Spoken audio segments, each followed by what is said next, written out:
Hiya knitters! Today I'll be knitting these bats. They're the perfect Halloween decoration for any knitter to try out. I found the pattern on Natural Suburbia.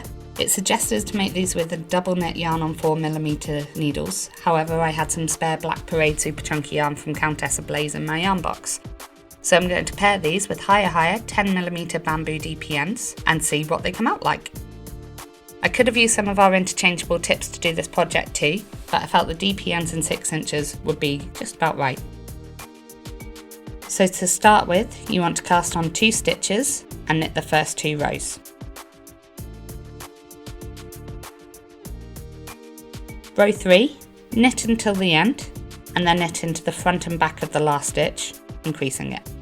The next row, and every even row going forward, are all knit until the end.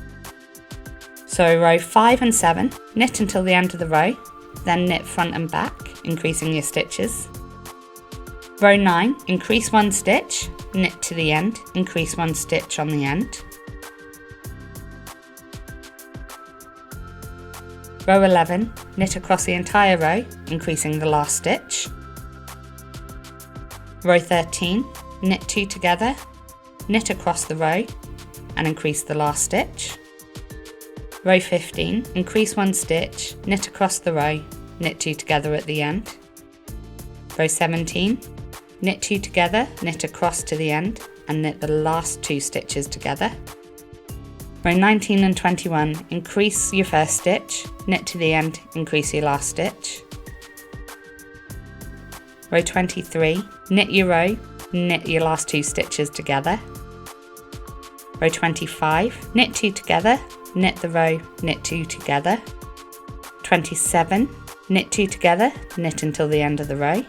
Row 29, increase 1 stitch at the beginning of the row, knit across and increase your last stitch.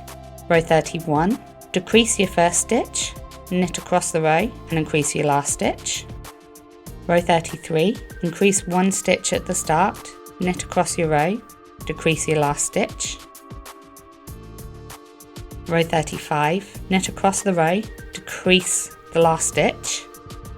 Row 37, decrease 1 stitch at the beginning and at the end of your row. Row 39, knit 3, knit 2 together. Row 41, knit 2 stitches, knit the last 2 stitches together. Row 43, knit 1, knit 2 together. Knit the last 2 rows and then bind off. I'm using the HiyaHiya puppy snips to cut the yarn, a handy little keyring set of scissors. Weave your ends in and you're done. Now you can make these in different sizes using the same pattern, but just on different needles and with different weights of yarn. Here's another one I made shortly after. They're being used as decorations and coasters in the office at the moment, and I'll definitely be making some more on double knit yarn just to see how different they come out, as these may be a bit too fluffy rather than spooky. Thank you Natural Suburbia for this pattern. There are links below to everything that I've used in this video and a link to all our stockists where you can get them. I'll be posting videos every Friday of different projects I have completed, and occasionally I'll be doing tutorial weeks, so please let me know if there's anything you want to see in them, any patterns you think I might like to try. Just comment below. Until next time, happy knitting!